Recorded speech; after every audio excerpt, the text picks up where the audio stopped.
कुंभकर्ण की कहानी। रामायण के प्रमुख पात्रों में से एक कुंभकर्ण लंका के राजा रावण का छोटा भाई था। कुंभकर्ण अपने भाई रावण की तरह ही तपस्वी था। कुंभकर्ण ने कठोर तप करके कई वरदान प्राप्त किए थे।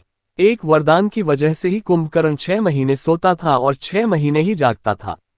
लेकिन बहुत कम लोग जानते हैं कि कुंभकर्ण को 6 महीने सोने का वरदान किस वजह से मिला था।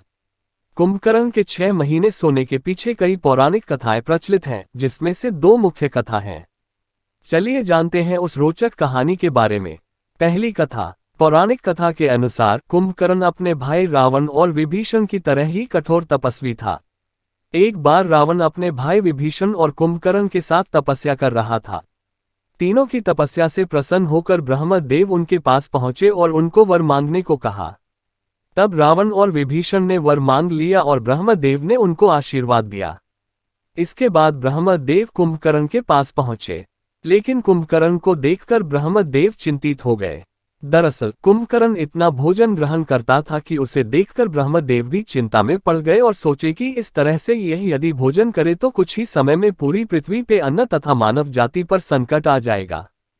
तब ब्रह्मदेव ने कुंभकर्ण की मतिभ्रष्ट कर दी, जिस वजह से कुंभकर्ण ने 6 महीने सोने का वर मांग लिया और ब्रह्मदेव ने प्रसन्न होकर वर दे दिया।